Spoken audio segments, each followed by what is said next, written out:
ಇವತ್ತು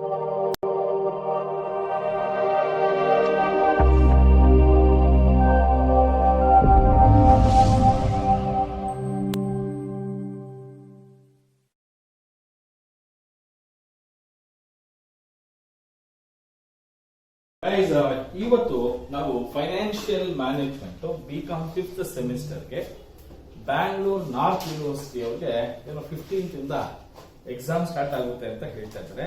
ಅದು first exam financial management ಅಂತ ಹೇಳ್ತಾ ಇದ್ದಾರೆ. ನೋಡಿ 2025 ನಲ್ಲಿ ನಮ್ಗೆ ಫೈನಾನ್ಷಿಯಲ್ ಮ್ಯಾನೇಜ್ಮೆಂಟ್ ಅಲ್ಲಿ ಬೆಂಗಳೂರು ನಾರ್ತ್ ಯೂನಿವರ್ಸಿಟಿ ಅವರಿಗೆ ಒಂದು 8 ಮಾರ್ಕ್ಸ್ ಕ್ವಶನ್ ಕೊಟ್ಟಿದ್ದಾರೆ ಸೆಕ್ಷನ್ ಡಿ ನಲ್ಲಿ. ಇದು ತುಂಬಾ ವಿಚಿತ್ರವಾಗಿರೋ ಕ್ವಶನ್. ಎಂತ ಕ್ವಶನ್ ಇದು? ವಿಚಿತ್ರವಾಗಿರೋ ಕ್ವಶನ್. ನಮಗೆ ಯೂಶುವಲ್ ಆಗಿ ಲಿವರೇಜಸ್ ಮಾಡಿ ಅಂತ ಹೇಳ್ತಾನೆ. Operating leverage, financial leverage, combined leverage ಮಾಡಿ ಅಂತ ಹೇಳ್ತಾನೆ. ಬಟ್ ಈ ಪುಣ್ಯಾತ್ಮ ಏನ್ ಮಾಡಿದ್ದಾನೆ, ಆಪರೇಟಿಂಗ್ ಲಿವರೇಜು ಅವನೇ ಕೊಟ್ಬಿಟ್ಟಿದ್ದಾನೆ, ಫೈನಾನ್ಷಿಯಲ್ ಲಿವರೇಜು ಕೊಟ್ಬಿಟ್ಟಿದ್ದಾನೆ. ನಮ್ಗೆ ಏನ್ ಮಾಡಕ್ಕೆ ಹೇಳಿದಾನೆ? ಇನ್ಕಮ್ ಸ್ಟೇಟ್ಮೆಂಟ್ ಪ್ರಿಪೇರ್ ಮಾಡಿ ಅಂತ ಹೇಳ್ತಾ ಇದ್ದಾನೆ. ಹಾಗಾದ್ರೆ ನಾವು ಇನ್ಕಮ್ ಸ್ಟೇಟ್ಮೆಂಟ್ ಅನ್ನ ಹೆಂಗ್ ಪ್ರಿಪೇರ್ ಮಾಡೋದು? ಇನ್ಕಮ್ ಸ್ಟೇಟ್ಮೆಂಟ್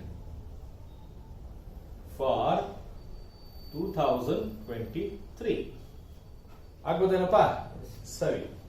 ಹಾಗಾದ್ರೆ ನಮ್ಗೆ ಇನ್ಕಮ್ ಸ್ಟೇಟ್ಮೆಂಟ್ ಮಾಡಬೇಕಾದ್ರೆ ಫಸ್ಟ್ ಸೇಲ್ಸ್ ತಗೊಳ್ತೀವಿ. ಕರೆಕ್ಟ್ ಏನಪ್ಪ? ಸೇಲ್ಸ್ ಅಲ್ಲಿ ಏನ್ ಮೈನಸ್ ಮಾಡ್ತೀವಿ? ವೇರಿಯಬಲ್ ಕಾಸ್ಟ್ ಅನ್ನ ಮೈನಸ್ ಮಾಡ್ತೀವಿ. ವೇರಿಯಬಲ್ ಕಾಸ್ಟ್ ಮೈನಸ್ ಮಾಡಿದ್ರೆ ಏನ್ ಬರುತ್ತಪ್ಪ? ನಮ್ಗೆ ಕಾಂಟ್ರಿಬ್ಯೂಷನ್ ಬರುತ್ತೆ. ನೋಡೋಣ, ಏನು ಮಾತಾಡೋದೇ ಇಲ್ಲ. ಏನ್ ಬರುತ್ತೆ? ಕಾಂಟ್ರಿಬ್ಯೂಷನ್ ಬರುತ್ತೆ. ಈ ಕಾಂಟ್ರಿಬ್ಯೂಷನ್ ಅಲ್ಲಿ ಫಿಕ್ಸ್ಡ್ ಕಾಸ್ಟ್ ಅನ್ನ ಮೈನಸ್ ಮಾಡ್ತೀವಿ. ಕರೆಕ್ಟ್ ಏನಪ್ಪಾ? ಇದನ್ನ ಮೈನಸ್ ಮಾಡಿದ್ರೆ ನಮ್ಗೆ ಏನು ಬರುತ್ತೆ? ಇಬಿಐಟಿ ಬರುತ್ತೆ. ಕರೆಕ್ಟಾ? ಇಬಿಐಟಿ ನಲ್ಲಿ ಇಂಟ್ರೆಸ್ಟ್ ಮೈನಸ್ ಮಾಡಬೇಕು. ಏನ್ ಬರುತ್ತೆ? ಇಬಿಟಿ ಬರುತ್ತೆ.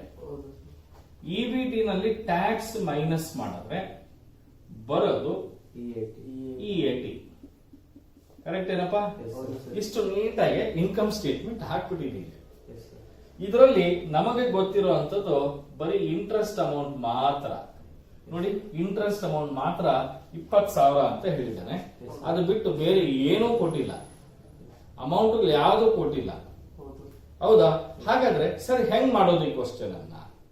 ನೋಡಿ, ನನ್ಗೆ ಫೈನಾನ್ಷಿಯಲ್ ಲಿವರೇಜ್ ಫಸ್ಟ್ ಈ ತರ ಪ್ರಾಬ್ಲಮ್ ಕೊಟ್ಟಾಗ ನಾವು ಯಾವಾಗ್ಲೂ ಫೈನಾನ್ಷಿಯಲ್ ಲಿವರೇಜ್ ಗೆ ಫಾರ್ಮುಲಾ ಹಾಕ್ಬಿಡ್ತೀವಿ. ಫೈನಾನ್ಷಿಯಲ್ ಲಿವರೇಜ್ ಗೆ ಫಾರ್ಮುಲಾ ಏನು ಅಂದ್ರೆ EBIT divided by EBT. Correct ಏನಪ್ಪಾ? ಆದ್ರೆ ನಾನೇನ್ ಮಾಡ್ತೀನಿ ಗೊತ್ತಾ?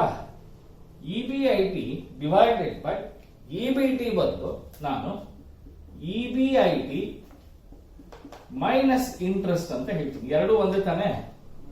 ನೋಡಿ, ಇಬಿಐಟಿ ನಲ್ಲಿ ಇಂಟ್ರೆಸ್ಟ್ ಮೈನಸ್ ಮಾಡಿದ್ರೆ ಏನ್ ಬರುತ್ತೆ? ಇಬಿಟಿ ಬರುತ್ತೆ.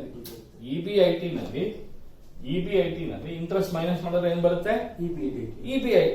ಇಬಿಟಿ ಬರುತ್ತೆ. ಕರೆಕ್ಟಾ? ಈಗ ನಾನೇನ್ ಮಾಡ್ತೀನಿ ಅಂದ್ರೆ ಇಬಿಐಟಿ ಅನ್ನ ಎಕ್ಸ್ ಅಂತ ಅನ್ಕೋಣ. ಫೈನಾನ್ಷಿಯಲ್ ಲಿವರೇಜ್ ಎಷ್ಟು ಕೊಟ್ಟಿದ್ದಾರೆ? 2:1. 2 ಅಂದ್ರೆ 1 ಅಂದ್ರೆ 2/1 ಅಂತ ಅರ್ಥ. ಓಕೆನಾ? ಈಗ EBIT divided by EBIT minus 20,000. Correct ಏನಪ್ಪಾ? Correct sir. ಹಾಗಾದ್ರೆ ಇಬಿಐಟಿ ಇಂಟು 2 ಈಸ್ 2 ಇಬಿಐಟಿ.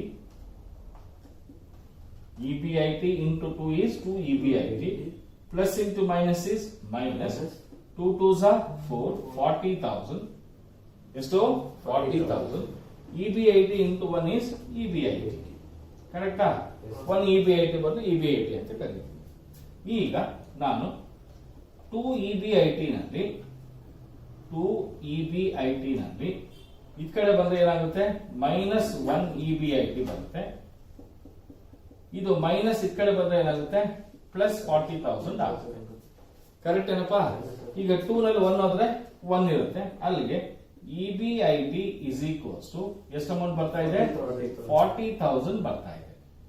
ಏನ್ ಬಂತು ನಮ್ಗೆ 40,000. 40,000 ಬಂತ EBIT. Yes, sir.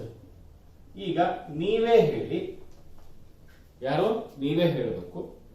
EBIT 40,000 ಬಂದಾಗ, EBIT 40,000 ಬಂದಾಗ ಇಂಟ್ರೆಸ್ಟ್ 20,000 ಹೋದ್ರೆ, ಇಂಟ್ರೆಸ್ಟ್ 20,000 ಹೋದ್ರೆ EBT ಎಷ್ಟು ಬಂದಿರುತ್ತಪ್ಪ? 20,000. 20,000 ಬಂದಿರುತ್ತೆ. ಕರೆಕ್ಟಾ? Yes, sir. ಟ್ಯಾಕ್ಸ್ ಎಷ್ಟು ಪರ್ಸೆಂಟ್ ಅಂತ ಹೇಳ್ತಾ ಇದಾರಪ್ಪ? 55%. 55% 20,000 ಮೇಲೆ 11,000 ಬರುತ್ತೆ. ಕರೆಕ್ಟ್ ಏನಪ್ಪ? Yes, sir. ಇನ್ನ ಈ ಟೆಸ್ಟ್ ಬರುತ್ತಪ್ಪ 9,000 ಬರುತ್ತೆ. ಅಲ್ಲಿಗೆ 50% ಆಗೋಯ್ತು income statement. Yes, yes, sir. ಕರೆಕ್ಟಾ ಇಲ್ಲ? ಹೌದು ಸರ್. ಇದು ಅರ್ಥ ಆಯ್ತಾ ಇಲ್ಲ? ಅರ್ಥ ಆಯ್ತು. ಹೆಂಗ್ ಮಾಡೋದು ಗೊತ್ತಾಯ್ತಾ? Yes, sir. ಓಕೆ. ಈಗ ಎರಡನೇದು ಆಪರೇಟಿಂಗ್ ಲಿವರೇಜ್ ಹಾಕೋಣ. Yes. ಆಪರೇಟಿಂಗ್ ಲಿವರೇಜ್ಗೆ ಫಾರ್ಮುಲಾ ಏನಪ್ಪಾ ಅಂದ್ರೆ ಕಾಂಟ್ರಿಬ್ಯೂಷನ್ ಡಿವೈಡೆಡ್ ಬೈ EBIT. ಕರೆಕ್ಟಾ? Yes, ಹೌದು ಸರ್. ಈಗ ಆಪರೇಟಿಂಗ್ ಲಿವರೇಜ್ 3:1 ಅಂತ ಹೇಳಿದಾನೆ. 3/1. Yes, sir. ಕಾಂಟ್ರಿಬ್ಯೂಷನ್ ಗೊತ್ತಿದ್ಯಾ ನಮ್ಗೆ? Yes, sir. ಗೊತ್ತಿಲ್ಲ. sir. ಗೊತ್ತಿಲ್ಲ. ಗೊತ್ತಿಲ್ಲ. EBIT ಗೊತ್ತಿದ್ಯಾ? Yes, sir. ಎಷ್ಟಿದೆ? 40,000. 40,000. ಹಾಗಾದ್ರೆ 1 into contribution is contribution. 40,000 into 3 ಅಂದ್ರೆ 1,20,000. ಕಾಂಟ್ರಿಬ್ಯೂಷನ್ ಎಷ್ಟಪ್ಪ ಬಂತು? 1,20,000 ಬಂತು. ಹಾಗಾದ್ರೆ ಕಾಂಟ್ರಿಬ್ಯೂಷನ್ 1,20,000 ಬರೆಯೋಣ. ಈಗ ನೋಡಿ 1,20,000 ನಲ್ಲಿ ಎಷ್ಟು ಮೈನಸ್ ಮಾಡಿದ್ರೆ 40,000 ಬರುತ್ತೆ? 80,000 ಮೈನಸ್ ಮಾಡಿ 80,000 ಮೈನಸ್ ಮಾಡಿದ್ರೆ ಅಲ್ಲಿಗೆ ಫಿಕ್ಸ್ಡ್ ಕಾಸ್ಟ್ ಎಷ್ಟಾಯ್ತಪ್ಪ? 80,000 ಆಯ್ತು. ಹೌದು ಸರ್. ಕರೆಕ್ಟ್ ಅಲ್ಲ? ಹೌದು ಸರ್.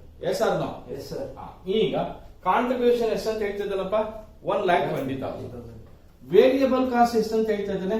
50%. ಎಷ್ಟು? 50%. ನೋಡಿ ಇದು 50 ಅಂತ ಅನ್ಕೋಣ, ಇದು 100 ಅಂತ ಅನ್ಕೋಣ. ಹೌದು ಸರ್. ಇದು 50, ಇದು 100. Okay.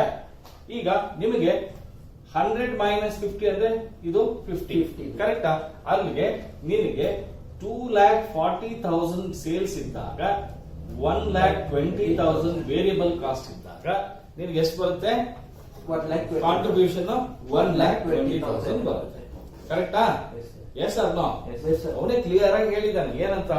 Variable cost is 50% on sales ಅಂತ ಹೇಳಿದ್ದಾನೆ. Yes. ಈಗ ಕಾಂಟ್ರಿಬ್ಯೂಷನ್ ಎಷ್ಟಪ್ಪ ಬಂದಿದೆ? 1,20,000.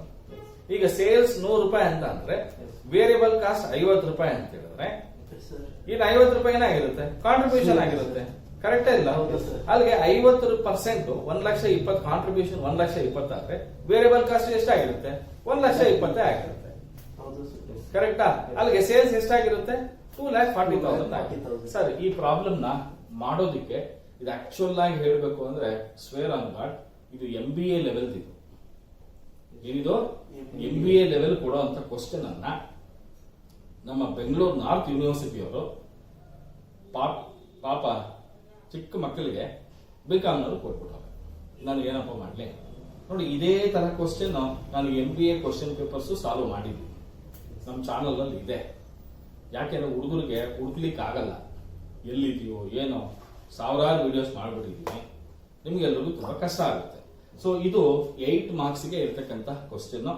ದಯವಿಟ್ಟು ಕ್ಲೀನ್ ಆಗಿ ಪ್ರಾಕ್ಟೀಸ್ ಮಾಡಿ. Thank you.